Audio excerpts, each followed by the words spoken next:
कली धर्म निरूपण। श्री मैत्रेय जी बोले, हे महामुने, आपने सृष्टि रचना, वंश परंपरा और मनवंतरों की स्थिति का तथा वंशों के चरित्र का विस्तार से वर्णन किया। अब मैं आपसे कल्पांत में होने वाले महाप्रलय नामक संसार के उपसंहार का यथावत वर्णन सुनना चाहता हूं। श्री पराशर जी बोले, हे मैत्रेय, कल्पांत के समय प्राकृत प्रलय में जिस प्रकार जीवों का उपसंहार होता है वो सुनो। हे द्विजोत्तम, मनुष्यों का 1 मास पितृगण का, 1 वर्ष देवगण का और 2 सहस्र चतुर्युग ब्रह्मा का 1 दिन रात होता है। सतयुग, त्रेता, द्वापर और कली ये 4 युग हैं। इन सब का काल मिलाकर 12,000 दिव्य वर्ष कहा जाता है। हे मैत्रेय, प्रत्येक मनवंतर के आदि कृतयुग और अंतिम कलयुग को छोड़कर शेष सब चतुर्युग स्वरूप से एक समान हैं। जिस प्रकार आद्य प्रथम सतयुग में ब्रह्मा जी जगत की रचना करते हैं, उसी प्रकार अंतिम कलयुग में वे उसका उपसंहार करते हैं। श्री मैत्रेय जी बोले, हे भगवान, कली के स्वरूप का विस्तार से वर्णन कीजिए, जिसमें 4 चरणों वाले भगवान धर्म का प्रायः लोप हो जाता है। श्री पराशर जी बोले, हे मैत्रेय, आप जो कलयुग का स्वरूप सुनना चाहते हैं, सो उस समय जो कुछ होता है वो संक्षेप से सुनिए। कलयुग में मनुष्यों की प्रवृत्ति वर्णाश्रम धर्माकुल नहीं रहती और न वो ऋक्, साम, यजुरूप त्रयी धर्म का संपादन करने वाली ही होती है। उस समय धर्म विवाह, गुरु शिष्य संबंध की स्थिति, दाम्पत्य क्रम और अग्नि में देवयज्ञ क्रिया का क्रम अनुष्ठान भी नहीं रहता। कलयुग में जो बलवान होगा वही सबका स्वामी होगा, चाहे किसी भी कुल में क्यों न उत्पन्न हो, वो सभी वर्णों से कन्या ग्रहण करने में समर्थ होगा। उस समय द्विजातिगण जिस किसी उपाय से अर्थात निषिद्ध द्रव्य आदि से भी दीक्षित हो जाएंगे और जैसी तैसी क्रियाएं ही प्रायश्चित मान ली जाएंगी।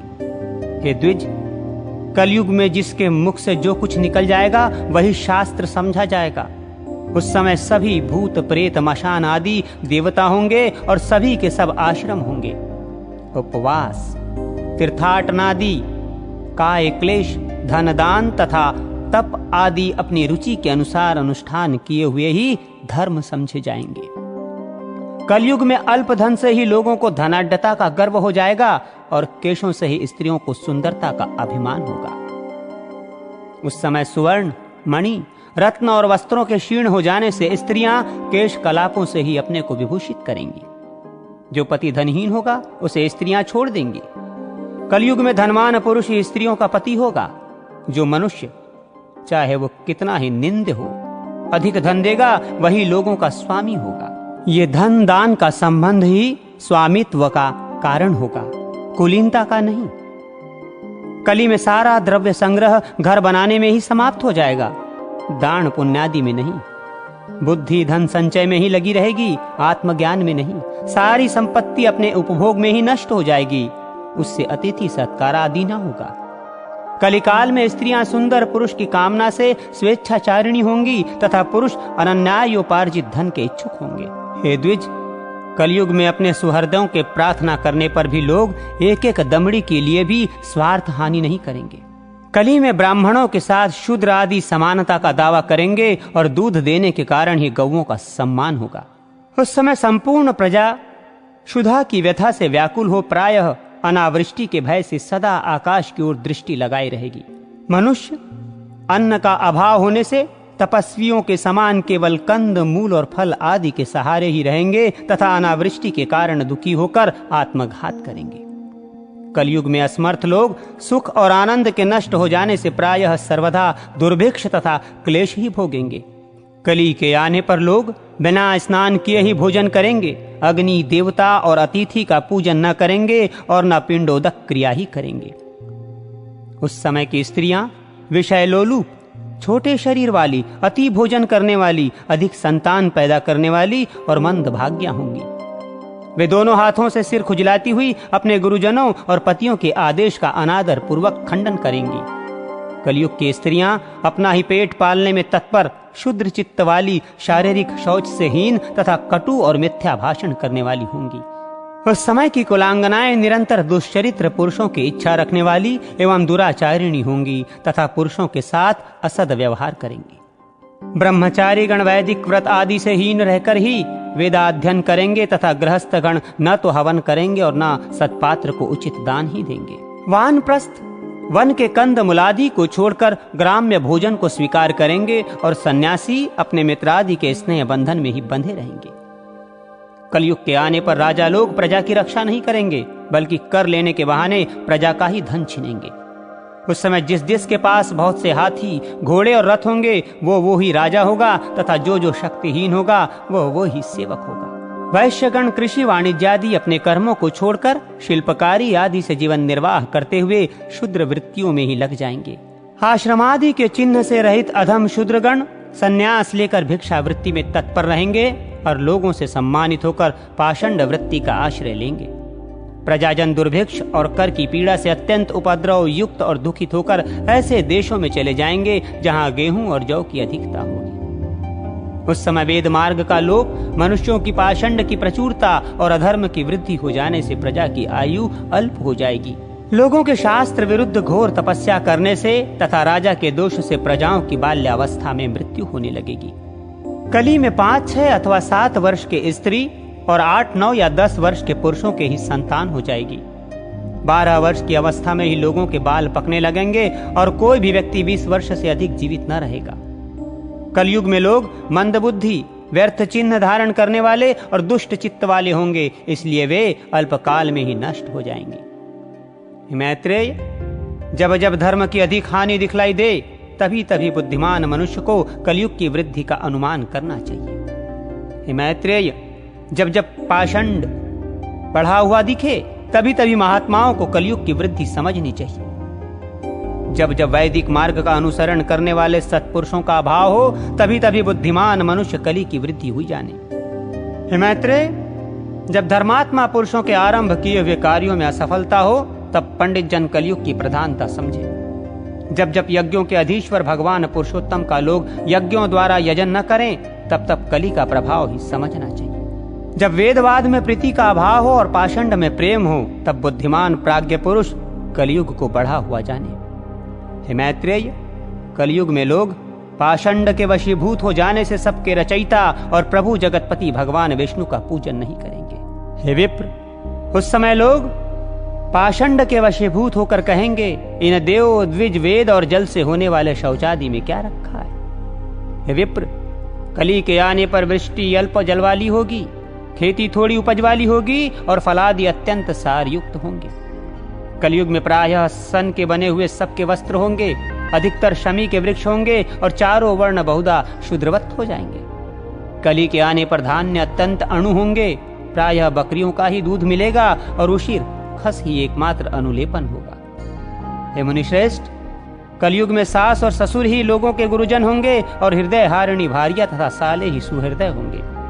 लोग अपने ससुर के अनुगामी होकर कहेंगे कि कौन किसका पिता है और कौन किसकी माता। सब पुरुष अपने कर्मानुसार जन्मते मरते रहते हैं। उस समय अल्प बुद्धि पुरुष बारंबार वाणी, मन और शरीर आदि के दोषों के वशीभूत होकर प्रतिदिन पुनः पुनः पाप कर्म करेंगे। शक्ति, शौच और लज्जाहीन पुरुषों को जो दुख हो सकते हैं, कलयुग में वे सभी दुख उपस्थित होंगे। उस समय संसार के स्वाध्याय और वशटकार से हीन तथा स्वधा और स्वाहा से वर्जित हो जाने से कहीं कहीं कुछ धर्म रहेगा। किंतु कलयुग में मनुष्य थोड़ा सा प्रयत्न करने से ही जो अत्यंत उत्तम पुण्य राशि प्राप्त करता है, वही सतयुग में महान तपस्या से प्राप्त किया जा सकता है।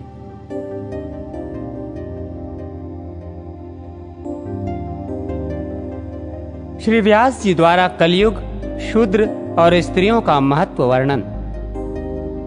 श्री पराशर जी बोले, हे महाभाग, इसी विषय में महामति व्यास देव ने जो कुछ कहा है वो मैं यथावत वर्णन करता हूं, सुनो।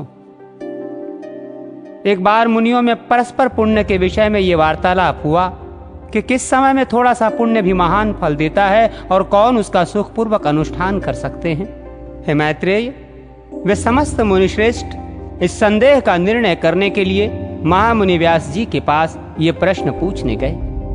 हे द्विज, वहां पहुंचने पर उन मुनिजनों ने मेरे पुत्र महाभाग व्यास जी को गंगा जी में आधा स्नान किए देखा। वे महर्षिगण व्यास जी के स्नान कर चुकने की प्रतीक्षा में उस महानदी के तट पर वृक्षों के तले बैठे रहे। उस समय गंगा जी में डुबकी लगाए मेरे पुत्र व्यास ने जल से उठकर उन मुनिजनों के सुनते हुए कलयुग ही श्रेष्ठ है, शूद्र ही श्रेष्ठ है, ये वचन कहा। ऐसा कहकर उन्होंने फिर जल में गोता लगाया और फिर उठकर कहा, शूद्र तुम ही श्रेष्ठ हो, तुम ही धन्य हो। ये कहकर वे महामुनि फिर जल में मग्न हो गए और फिर खड़े होकर बोले, स्त्रियां ही साधु हैं, वे ही धन्य हैं, उनसे अधिक धन्य और कौन हैं। तदनंतर जब मेरे महाभाग पुत्र व्यास जी स्नान करने के अनंतर नियमानुसार नित्य कर्म से निवृत्त होकर आए तो वे मुनिजन उनके पास पहुंचे। वहां आकर जब वे यथायोग्य अभिवादनादि के अनंतर आसनों पर बैठ गए तो सत्यवती नंदन व्यास जी ने उनसे पूछा, आप लोग कैसे आए हैं? तब मुनियों ने उनसे कहा, हम लोग आपसे एक संदेह पूछने के लिए आए थे, किंतु इस समय उसे तो जाने दीजिए, एक और बात हमें बतलाइए। अब भगवान, आपने जो स्नान करते समय कई बार कहा था कि कलयुग ही श्रेष्ठ है, शूद्र ही श्रेष्ठ हैं, स्त्रियां ही साधु हैं और धन्य हैं, सो क्या बात है? हम ये संपूर्ण विषय सुनना चाहते हैं। हे महामुने, यदि गोपनीय ना हो तो कहिए, इसके पीछे हम आपसे अपना आंतरिक संदेह पूछेंगे। श्री पराशर जी बोले, मुनियों के इस प्रकार पूछने पर व्यास जी ने हंसते हुए कहा, हे मुनि श्रेष्ठों, मैंने जो इन्हें बारंबार साधु साधु कहा था उसका कारण सुनो। श्री व्यास जी बोले, हे द्विजगण, जो फल सतयुग में 10 वर्ष तपस्या, ब्रह्मचर्य और तप आदि करने से मिलता है, उसे मनुष्य त्रेता में 1 वर्ष, द्वापर में 1 मास और कलयुग में केवल 1 दिन रात में प्राप्त कर लेता है। इस कारण ही मैंने कलयुग को श्रेष्ठ कहा है। जो फल सतयुग में ध्यान, त्रेता में यज्ञ और द्वापर में देवार्चन करने से प्राप्त होता है, वही कलयुग में श्री कृष्ण चंद्र का नाम कीर्तन करने से मिल जाता है। हे धर्मज्ञगण, कलयुग में थोड़े से परिश्रम से ही पुरुष को महान धर्म की प्राप्ति हो जाती है, इसलिए मैं कलयुग से अति संतुष्ट हूं। अब शूद्र क्यों श्रेष्ठ है ये बतलाते हैं। द्विजातियों को पहले ब्रह्मचर्य व्रत का पालन करते हुए वेदा अध्ययन करना पड़ता है और फिर स्वधर्माचरण से उपार्जित धन के द्वारा विधि पूर्वक यज्ञ करने पड़ते हैं। इसमें भी व्यर्थ वार्तालाप, व्यर्थ भोजन और व्यर्थ यज्ञ उनके पतन के कारण होते हैं, इसलिए उन्हें सदा संयमी रहना आवश्यक है। सभी कामों में अनुचित विधि के विपरीत करने से उन्हें दोष लगता है। यहाँ तक कि भोजन और पानादि भी वे अपने इच्छानुसार नहीं भोग सकते, क्योंकि उन्हें संपूर्ण कार्यों में परतंत्रता रहती है। हे द्विजगण, इस प्रकार वे अत्यंत क्लेश से पुण्य लोकों को प्राप्त करते हैं, किंतु जिसे केवल मंत्रहीन पाक यज्ञ का ही अधिकार है, वो शूद्र द्विजों की सेवा करने से ही सद्गति प्राप्त कर लेता है, इसलिए वो अन्य जातियों की अपेक्षा धन्यतर है। हे मुनि शार्दुलों, शूद्र को भक्षाभक्ष अथवा पेयापेय का कोई नियम नहीं है, इसलिए मैंने उसे साधु कहा है। अब स्त्रियों को किस लिए श्रेष्ठ कहा है ये बतलाते हैं। पुरुषों को अपने धर्मानुकूल प्राप्त किए हुए धन से ही सर्वदा सुपात्र को दान और विधि पूर्वक यज्ञ करना चाहिए। हे द्विजोत्तमगण, इस द्रव्य के उपार्जन तथा आरक्षण में महान क्लेश होता है और उसको अनुचित कार्य में लगाने से भी मनुष्यों को जो कष्ट भोगना पड़ता है वो मालूम ही है। इस प्रकार हे द्विसत्तमो, पुरुषगण इन तथा ऐसे ही अन्य कष्ट साध्य उपायों से क्रमशः प्राजापत्य आदि शुभ लोकों को प्राप्त करते हैं, किंतु स्त्रियां तो तन मन वचन से पति की सेवा करने से ही उनके हितकारिणी होकर पति के समान शुभ लोकों को अनायास ही प्राप्त कर लेती हैं, जो कि पुरुषों को अत्यंत परिश्रम से मिलते हैं। इसीलिए मैंने तीसरी बार ये कहा था कि स्त्रियां साधु हैं। हे विप्रगण, मैंने आप लोगों से ये अपने साधुवाद का रहस्य कह दिया। अब आप जिस लिए पधारे हैं वो इच्छा अनुसार कहिए, मैं आपसे सब बातें स्पष्ट करके कह दूंगा। तब ऋषियों ने कहा, हे महामुने, हमें जो कुछ पूछना था उसका यथावत उत्तर आपने इसी प्रश्न में दे दिया है, इसलिए अब हमें और कुछ पूछना नहीं है।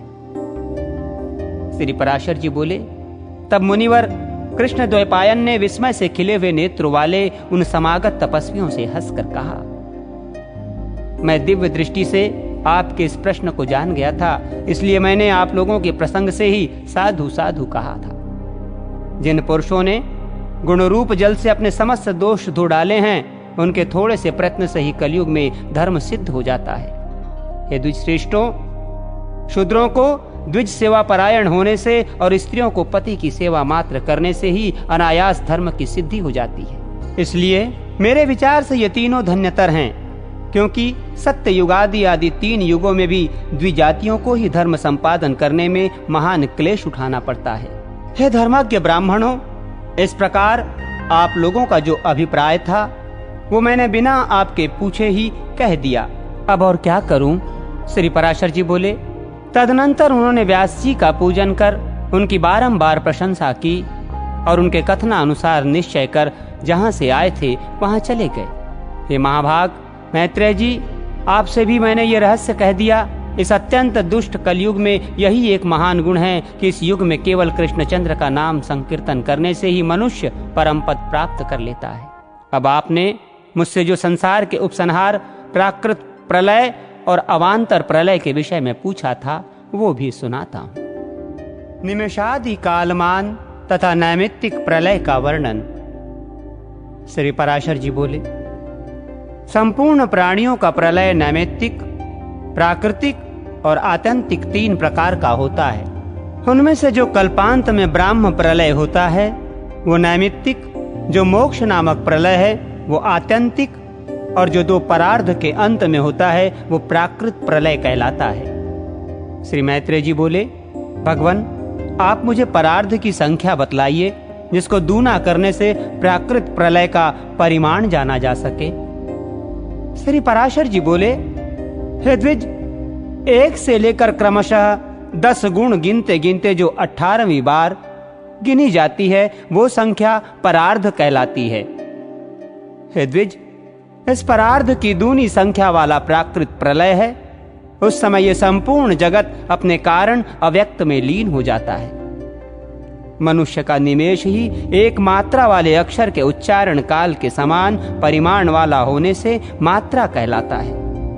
उन 15 निमेषों की एक काष्ठा होती है और 30 काष्ठा की एक कला कही जाती है। 15 कला एक नाडिका का प्रमाण है। वो नाडिका 12.5 पल तांबे के बने हुए जल के पात्र से जानी जा सकती है। मगध देशीय माप से वो पात्र जलप्रस्थ कहलाता है। उसे 4 अंगुल लंबी 4 मासे की सुवर्ण शलाका से छिद्र किया रहता है। उसके छिद्र को ऊपर करके जल में डुबो देने से जितनी देर में वो पात्र भर जाए उतने ही समय को एक नाडिका समझना चाहिए। हे द्विसत्तम, ऐसी 2 नाडिकाओं का एक मुहूर्त होता है, 30 मुहूर्त का एक दिन रात होता है तथा इतने 30 ही दिन रात का एक मास होता है। 12 मास का एक वर्ष होता है। देवलोक में यही एक दिन रात होता है। ऐसे 360 वर्षों का देवताओं का एक वर्ष होता है। ऐसे 12,000 दिव्य वर्षों का एक चतुर्युग होता है और 1,000 चतुर्युग का ब्रह्मा का एक दिन होता है। महामुने, यही एक कल्प है। इसमें 14 मनु बीत जाते हैं। हे मैत्रेय, इसके अंत में ब्रह्मा का नैमित्तिक प्रलय होता है। हे मैत्रेय सुनो, मैं उस नैमित्तिक प्रलय का अत्यंत भयानक रूप वर्णन करता हूँ। इसके पीछे मैं तुमसे प्राकृत प्रलय का भी वर्णन करूंगा। 1,000 चतुर्युग बीतने पर जब पृथ्वी क्षीणप्राय हो जाती है तो 100 वर्ष तक अति घोर अनावृष्टि होती है। हे मुनिश्रेष्ठ, उस समय जो पार्थिव जीव अल्प शक्ति वाले होते हैं वे सब अनावृष्टि से पीड़ित होकर सर्वथा नष्ट हो जाते हैं। तदनंतर रुद्र रूपधारी अवयात्मा भगवान विष्णु संसार का क्षय करने के लिए संपूर्ण प्रजा को अपने में लीन कर लेने का प्रयत्न करते हैं। हे मुनि सत्तम, उस समय भगवान विष्णु सूर्य की 7 किरणों में स्थित होकर संपूर्ण जल को सोख लेते हैं। हे मैत्रेय, इस प्रकार प्राणियों तथा पृथ्वी के अंतर्गत संपूर्ण जल को सोखकर वे समस्त भूमंडल को शुष्क कर देते हैं। समुद्र तथा नदियों में, पर्वतीय सरिताओं में, स्रोतों में तथा विभिन्न पातालों में जितना जल है वे सब को सुखा डालते हैं।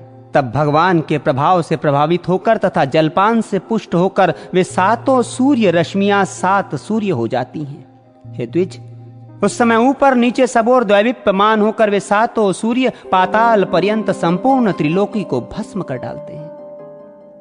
हे द्विज, उन प्रदीप्त भास्करों से दग्ध हुई त्रिलोकी पर्वत, नदी और समुद्रादि के सहित सर्वथा नीरस हो जाती है। उस समय संपूर्ण त्रिलोकी के वृक्ष और जलादि के दग्ध हो जाने से ये पृथ्वी कछुए की पीठ के समान कठोर हो जाती है। तब सबको नष्ट करने के लिए उद्यत हुए श्री हरि कालाग्नि रुद्र रूप से शेषनाग के मुख से प्रकट होकर नीचे से पातालों को जलाना आरंभ करते हैं। वो महान अग्नि समस्त पातालों को जलाकर पृथ्वी पर पहुंचता है और संपूर्ण भूतल को भस्म कर डालता है। तब वो दारुण अग्नि भुवरलोक तथा स्वर्गलोक को जला डालता है और वो ज्वाला समूह का महानावर्त वहीं चक्कर लगाने लगता है। इस प्रकार अग्नि के आवर्तों से घिरकर संपूर्ण चराचर के नष्ट हो जाने पर समस्त त्रिलोकी एक तप्त कराह के समान प्रतीत होने लगती है। हे महामुने, तदनंतर अवस्था के परिवर्तन से परलोक की चाह वाले भुवरलोक और स्वर्गलोक में रहने वाले मनवादी अधिकारी गण अग्नि ज्वाला से संतप्त होकर महरलोक को चले जाते हैं, किंतु वहां भी उस उग्र कालानल के महाताप से संतप्त होने के कारण वे उससे बचने के लिए जनलोक में चले जाते हैं। हे मुनिश्रेष्ठ, तदनंतर रुद्र रूपी भगवान विष्णु संपूर्ण संसार को दग्ध करके अपने मुख निश्वास से मेघों को उत्पन्न करते हैं। तब विद्युत से युक्त भयंकर गर्जना करने वाले गज समूह के समान बृहदाकार संवर्तक नामक घोर मेघ आकाश में उठते हैं। उनमें से कोई मेघ नीलकमल के समान श्याम वर्ण, कोई कुमुद कुसुम के समान श्वेत, कोई धूम्र वर्ण और कोई पीत वर्ण होते हैं। कोई गधे के से वर्ण वाले, कोई लाख के से रंग वाले, कोई वैंडूर्य मणि के समान और कोई इंद्रनील मणि के समान होते हैं। कोई शंख और कुंद के समान श्वेत वर्ण, कोई जाति चमेली के समान उज्ज्वल और कोई कज्जल के समान श्याम वर्ण, कोई इंद्रगोप के समान रक्त वर्ण और कोई मयूर के समान विचित्र वर्ण वाले होते हैं। कोई गेरू के समान, कोई हरिताल के समान और कोई महामेघ नीलकंठ के पंख के समान रंग वाले होते हैं। कोई नगर के समान, कोई पर्वत के समान, कोई कुटागार ग्रह विशेष के समान बृहदाकार होते हैं तथा कोई पृथ्वी तल के समान विस्तृत होते हैं। वे घनघोर शब्द करने वाले महाकाय मेघगण आकाश को आच्छादित कर लेते हैं और मूसलाधार जल बरसाकर त्रिलोक के व्यापी भयंकर अग्नि को शांत कर देते हैं। हे मुनिश्रेष्ठ, अग्नि के नष्ट हो जाने पर भी अहर्निश निरंतर बरसते हुए वे मेघ संपूर्ण जगत को जल में डुबो देते हैं। हे द्विज, अपनी अति स्थूल धाराओं से भूरलोक को जल में डुबोकर वे भुवरलोक तथा उससे भी ऊपर के लोकों को भी जलमग्न कर देते हैं। इस प्रकार संपूर्ण संसार के अंधकारमय हो जाने पर तथा संपूर्ण स्थावर जंगम जीवों के नष्ट हो जाने पर भी वे महामेघ 100 वर्ष के अधिक काल तक बरसते रहते हैं। हे मुनिश्रेष्ठ, सनातन परमात्मा वासुदेव के महात्म से कल्पांत में इसी प्रकार ये समस्त विप्लव होता है।